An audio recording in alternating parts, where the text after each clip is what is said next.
I got it. $800. I said to myself, praise the Lord. And I used to serve on the water authority years ago with a preacher called Reverend Booker Chambers. Some of you remember him. Booker told me, when you're doing something, you don't supposed to be loud. Sometimes people rob a bank and they take off spinning and they do something. He said, his term was inconspicuous. And that thought came across my mind, so I eased down on the gas and eased on out.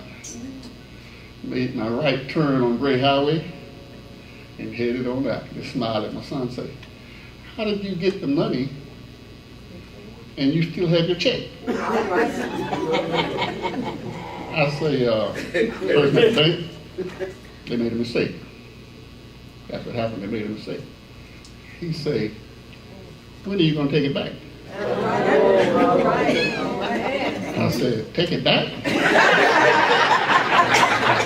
I said, have you not heard losers, reapers, finders, keepers?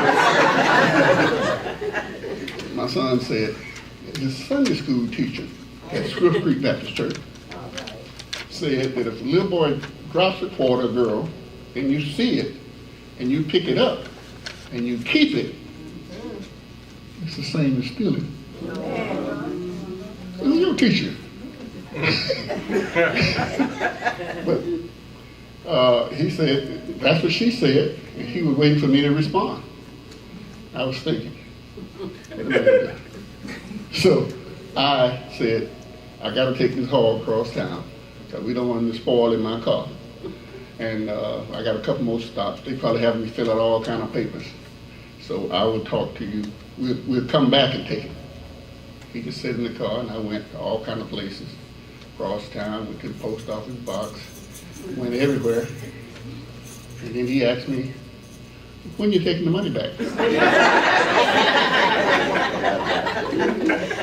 I say, I'm going to take it back now. But everywhere I went to the post office box, I went to the convenience store, everywhere I went, he stayed in the car. I figured this thing out. He gonna stay in the car. I can put it in my briefcase. Although it's hard because it's a round thing, it close it tight. I could go in the bank, walk around in there for a while, look at the pictures, and come on back out, and I still had $800. When I got to the bank, he got out the car. And that's what I did.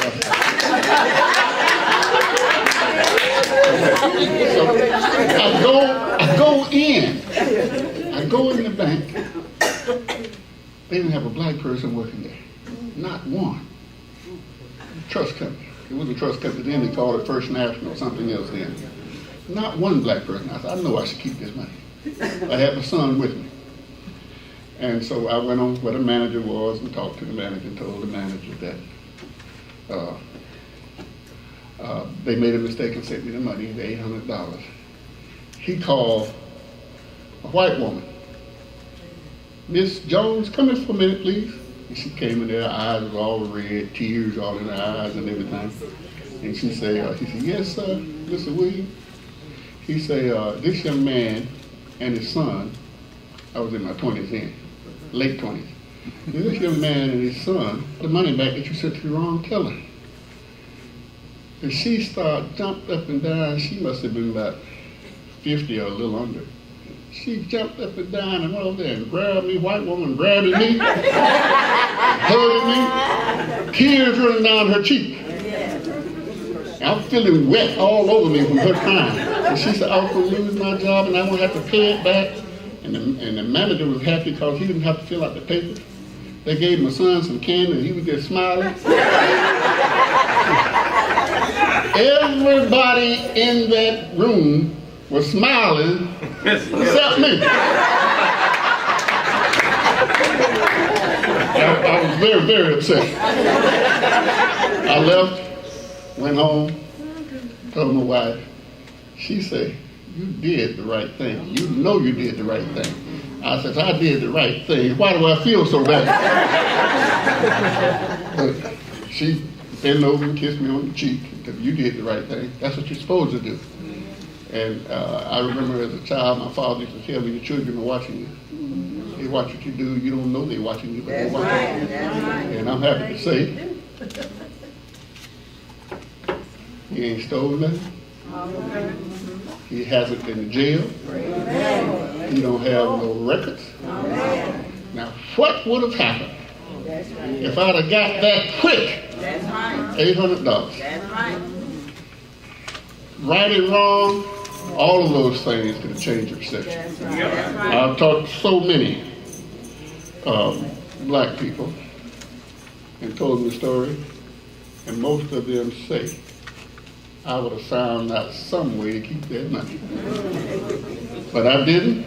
I was sad then, but I'm glad now. All right.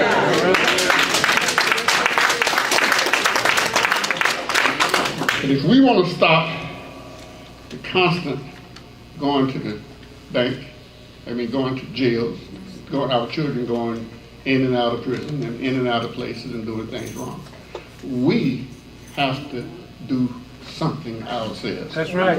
Men and women working together in unity. Then and only then will we see a positive change in our community. You might say, well, nobody don't see me or know me, but people are watching you, your children are watching you, and you have to do the right thing. That's right.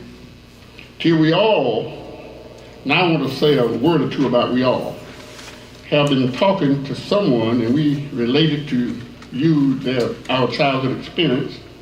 We tell them what our parents used to make us do. And most of them had the same kind of experiences. The parents in our day, my parents, they were strict. They made us do things, but we made it and we were better because of it. That is because our parents realized that it was something they had to do to make the world better for the next generation. With morals, love, and the fear of God. Amen.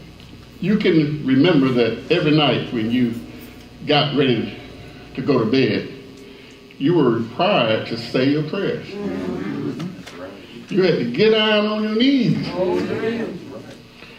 and fold your hands and say, this is what we used to say.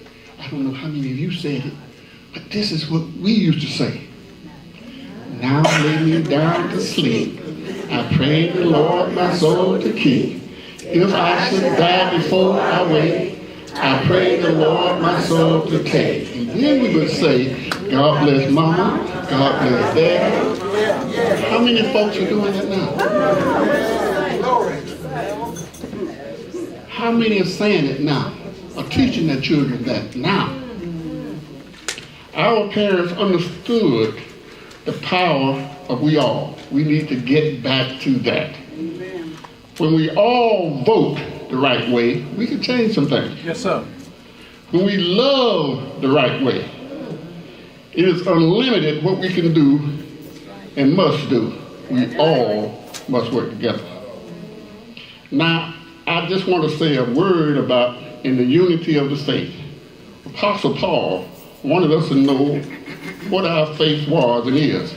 It has gotten so bad now that you can ask several people in the same church, the same denomination, what they believe, and you'll get different answers from each of them. That's right. And I don't know if we should go back to this or not, but if you ask a Jehovah's Witness what they believe, they'll tell you quick. They know. You go to the Nation of Islam, they know what we believe. They know what they believe. A lot of times we don't know what we believe. And it's just all over. That has left us. What do we believe? People stand around and scratch their head, caper the season. I love the way she frowned up. So we just got to set a better example. Our faith spells it out. We need to come together in unity. When we all unify in faith, our world is different for us. and those around us. Children can see it. That's why when children get no from dad, they go back and ask mom the same question, because they have detected that there is no unity of faith, there's no unity in the household.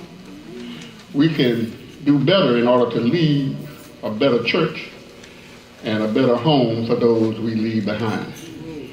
We must be in unity of faith, what we believe in and practice in front of our children, and then pass it on. And finally, I'm getting close, we must have unity in our knowledge of the Son of God. We must continue to let our children and others know that we believe that Jesus is the man that steals the water. All right. We need to let them know that he is the one who calms the sea. Yeah. That he is the one from Galilee. Yeah. He's got healing in his hands. Oh, yes. When the world puts you down, we must know that Jesus can pick you up. Yeah. We must keep our prayer life, our talk to God. We must keep it. And let all know that there is power in the name of Jesus. Yeah. I used to like the way Andre Crouch used to say it. He said, when you hear that name, he said, demons tremble. They shake. It bothers them when you say Jesus. There's something about that name that disturbs the devil. And the only way that an army is going to rise up is that we all must come together in the unity of faith, knowledge, love, and the holiness of Jesus. Till the whole world, till the whole world of the church is thoroughly instructed, justified, sanctified, and sealed, till we do that, nothing will get better. Until we do that, nothing will get better. So let's start now in the unity to realize that there is power in the name of Jesus. And Marvin, help me out by breaking every chain. Power in the name of Jesus.